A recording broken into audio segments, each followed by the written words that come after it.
안녕하세요. 야생두릅 찾는 방법을 알려드리겠습니다. 제가 아침 일찍 나왔는데요. 가장 먼저 햇살이 비치는 곳, 저런 곳에 참두릅이 많이 자생을 하게 됩니다. 그렇다고 무작정 산에 있는 것은 아니고요. 나무가 너무 울창하거나 소나무 밑에는 참두릅 나무가 자생을 못합니다. 자생을 하더라도 몇 년간 자라다가 고사를 하게 됩니다. 참두릅 나무는 햇빛이 들어와야만 자생을 하게 되지요. 그러면 자생지에 가서 다시 한번 상세하게 설명을 드리겠습니다. 여기를 주목하십시오. 딸기나무랑 칡덩쿨, 너무 우거져서 사람이 다니기가 정말 힘든 그런 곳이에요. 저렇게 키가 큰 딸기나무 아시죠? 가시가 촘촘해서 핥히고 넘어지고, 그리고 여기 한번 보십시오. 찔레나무, 칡덩쿨, 정말 다니기가 불편해요. 그런데 이런 곳에 참두릅이 있어요. 자, 한번 보십시오. 땡겨서 볼까요? 어때요? 이런 곳에 있습니다. 사람이 다니기 불편한 곳, 이런 곳에는 반드시 있어요. 제가 부산에 살고 있을 때 일광이나 자천 그런 곳에 가면 정말 두릅을 많이 채취했죠. 그때부터 제가 두릅 자생지를 조금 알게 되었습니다. 그리고 이제 시골에 내려와서 산을 동서남북으로 다니다 보니까 동쪽으로 이렇게 자생하는 걸 많이 봤습니다. 그러면 또 두릅 채취하는 모습을 보여드리겠습니다. 저는 자연에서 큰 두릅나무를 보면 두릅을 한번 채취하고 이렇게 깔끔하게 정지전정을 해줍니다. 눈 3개 정도 남겨두면 나중에 가지가 훨씬 많이 올라오게 됩니다. 작년에도 제가 정지전정을 했더니 이렇게 한번 보십시오. 가지가 하나, 둘, 3개, 4개, 5개가 나왔지 않습니까? 자, 한번 보십시오. 두릅이 얼마나 참하고 예쁩니까? 한번 보십시오. 이렇게. 그러면 제가 두릅을 한번 꺾어 보도록 하겠습니다. 산에서 두릅 꺾는 소리가 왜 그렇게 재밌고 예쁘게 들리는지 모르겠습니다. 아마 그런 재미로 다니는 것 같아요. 이렇게 통통한 두릅을 보면 정말 스트레스가 확 날아갑니다. 이렇게. 자, 이 정도가 가장 먹기도 좋고 보드러울 때입니다. 두릅은 약간 차가운 성질을 가지고 있습니다. 몸이 차가운 사람은 두릅을 많이 드시지 마십시오. 그리고 몸이 따뜻한 사람은 열이 많고 그런 분들은 두릅이 아주 적합합니다. 한번 보십시오. 이렇게. 다음에 내 것이 안 되더라도 이렇게 전지전정을 해 놓으면 두릅나무한테도 좋고 서로가 좋은 일을 하는 겁니다. 마구잡이로 이렇게 전지전정을 하는 게 아니라 이제 어느 정도 다 가면서 그렇게 전지전정을 해주게 됩니다. 이런 두릅은 얼마 안 올리면 한 1kg가 나갑니다. 그 이 주변에 한번 보십시오. 가시나무 얼마나 다니기가 힘든지 몰라요. 무작정 산에 다니면 두릅나무가 있는 것은 아니에요. 자, 한번 보십시오. 아직도 저희 고장에는 이제 두릅이 이제 한번 보십시오. 이렇게 삐죽삐죽 올라오는 것도 있고, 그러니까 일기를 적어 두셔야 돼요. 어느 골짜기에는 몇 월 며칠 날 두릅이 나왔고, 그렇게 적어두면 많은 도움이 됩니다. 그러니까 산행일지라고 그러죠. 그렇게 해 두시면 많은 도움이 될 거예요.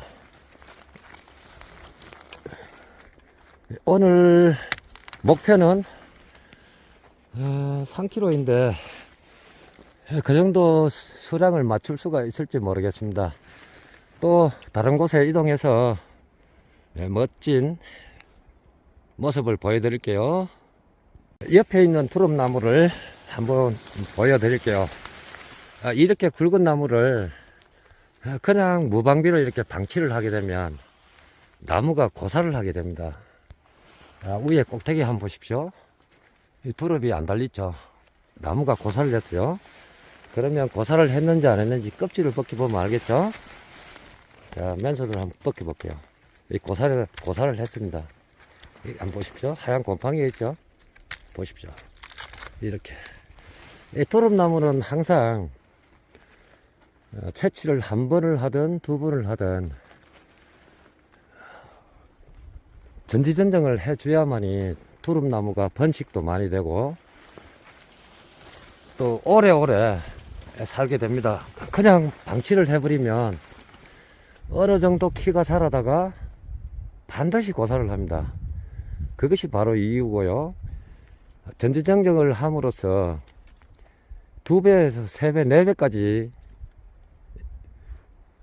수확을 하게 됩니다. 저 위에도 한번 보십시오. 가지가 많이 나왔죠. 그 이유는 전지전정을 해서 그렇습니다. 또 이동을 해 볼게요. 두릅나무가 많이 보이긴 하지만 아직 따야 될 나무도 있고 그냥 두고 가야 될 나무도 많이 보입니다. 저기 한번 보십시오. 저런 두릅은 아직 수확 철이 아닙니다. 한 며칠 좀 있어야 될 것 같네요.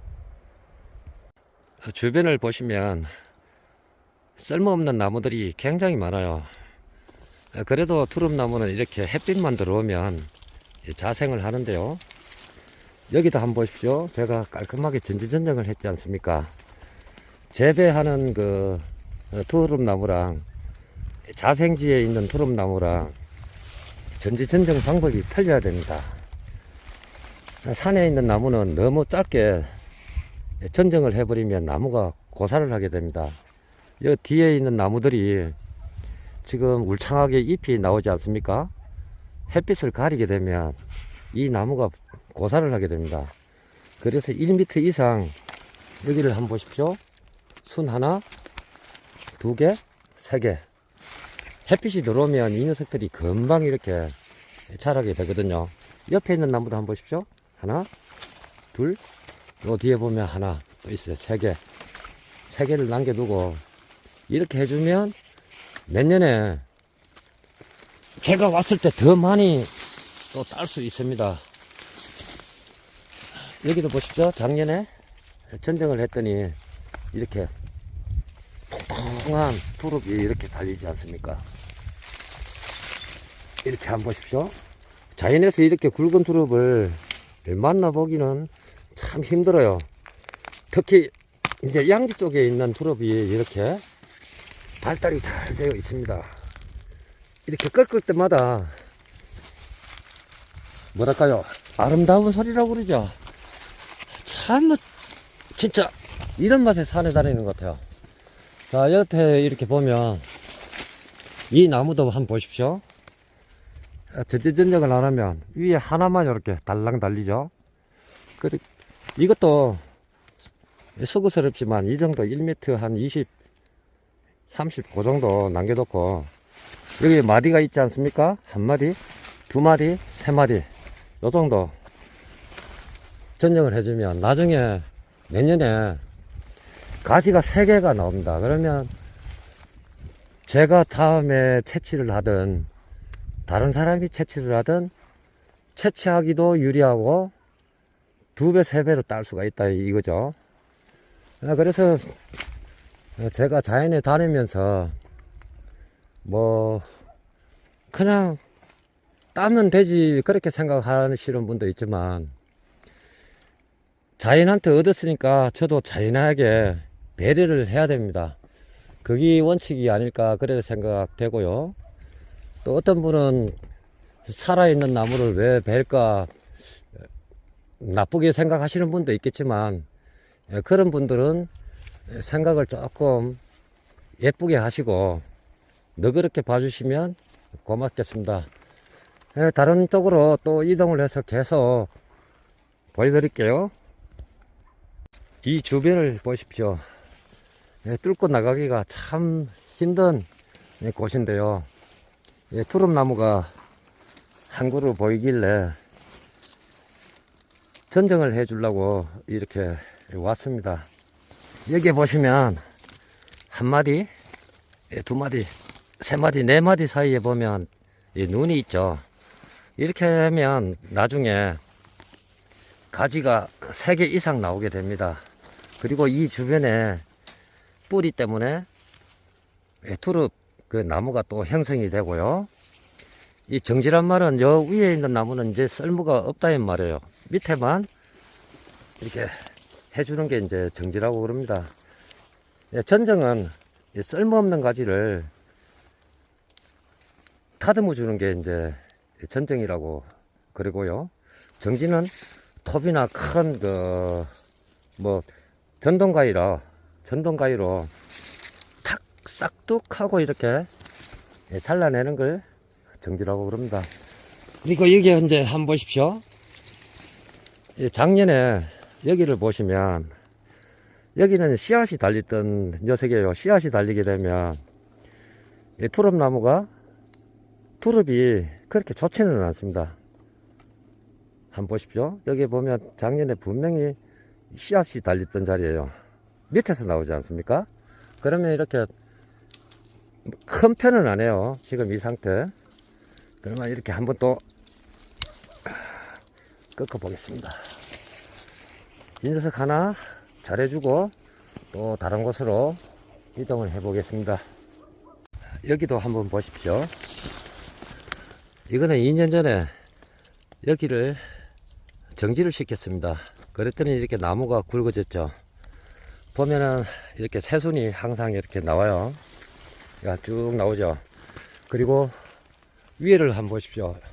위에는 작년에 제가 전정을 했더니 이렇게 투릅을 한번 보십시오. 얼마나 튼튼한가. 가지가 2개 딱 나왔죠. 엄청 튼튼하잖아요. 그러면 이것도 제가 높아서 못 따니까 전정을 시켜서 한번 따 보도록 하겠습니다. 그러면 하나, 2개, 3개.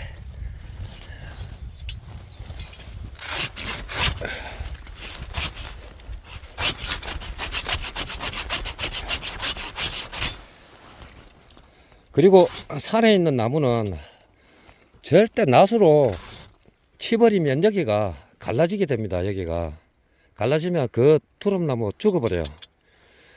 그러니까 전지정정은 이렇게 깔끔하게 톱으로 이렇게 해 주셔야 된다. 그래야만이 나무가 죽지가 않아요. 보통 그 산에 다니시는 분들은 보면 이 낫으로 탁 찍어서 그러면 넘어가면서 여기가 이만큼 쪼개집니다. 그러면 이 나무가 잘못하면 죽어요. 투릅나무가 잘 살 것 같아도 또 잘 죽는 게 투릅나무예요. 그리고 물 빠짐이 좋아야 되고 그렇습니다. 그리고 이제 저는 이제 좀 특수 장갑을 끼고 다니는데요. 여기는 보면 가죽이 아주 두꺼워요. 두껍고 이 안에 보면 면이 들어가 있습니다. 이 가죽 자체가 보들보들하고 조금 이렇게 한번 보십시오. 뻣뻣한 것보다 좀 보들보들하면서 좋습니다. 한번 보십시오. 투릅이 얼마나 좋습니까? 자, 또 한번 꺾어 보겠습니다.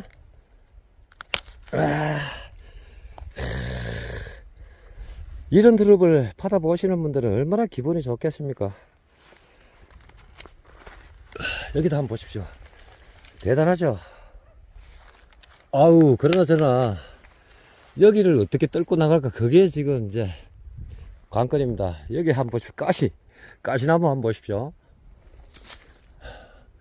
아, 저기도 작년에 천정을 했더니 이렇게 가지가 많이 났죠. 이 녀석은 아직도 같은 족거리인데도 보면 이렇게 뾰족하게 되었죠. 이거 다음에 나보고 따라오라는 거예요. 야, 저기 한번 보십시오. 저게 지금 보면 두릅 한번 보십시오. 지금 가시가 이루 말할 수 없습니다. 보시기에도 보면 지금 한 발자국 움직이는데 가시도 제거해야 되고, 이 야생 두릅 채취한다는 게 이게 쉽지가 않습니다. 예, 오늘도 다양한 모습을 계속해서 보여드리겠습니다.